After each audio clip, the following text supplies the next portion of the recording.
என்னுடைய பேரு கௌதமன் என்கின்ற காந்தி. நாங்க கௌதமன் கூப்பிடவா காந்தின்னு கூப்பிடவா? ரெண்டுல எது உங்களுக்கு விருப்பமா கூப்பிடலாம். காந்தினே கூப்பிடுவோம். இப்பதான் வந்து நம்ம கிட்ட பேரும் குறைஞ்சு போச்சு, பழக்க வழக்கம் குறைஞ்சு போச்சு. அதையாவது நினைவுபடுத்துவோம். சரி, சொல்லுங்க காந்தி ஐயா.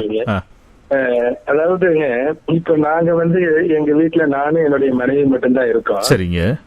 எங்களுடைய மகளும் வெளிமனை, எங்களுடைய பொண்ணுகளும் வெளிநாட்டுல இருக்காங்க. சரிங்க.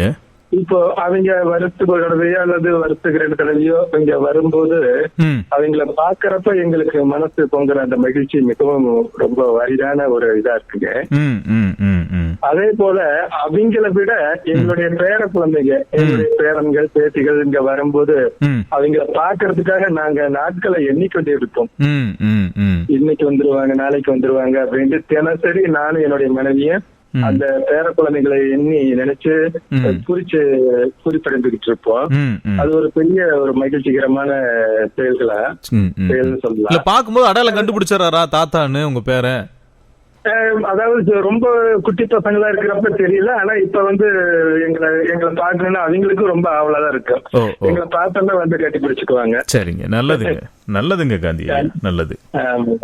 அதே சமயத்துல அவங்க வர்றாங்க அப்படின்னா நாங்க எங்க வீட்டை வந்து ரொம்ப சுத்தமா, அதாவது டெட்டால் இந்த மாதிரி கிருமி நாசினி எல்லாம் போட்டு எங்க பேர குழந்தைங்களுக்கு எந்த விதமான பாதிப்பும் வரக்கூடாதுன்ட்டு நாங்க வீடுகளை சுத்தமா வச்சிருக்கோம். அவங்க வந்த பிற்பாடும் நானே அந்த வேலையை போற வரைக்கும், அவங்க ஊருக்கு போற வரைக்கும் செஞ்சுக்கிட்டு இருப்பாங்க. சரிங்க, நல்லதுங்க. இது ரொம்ப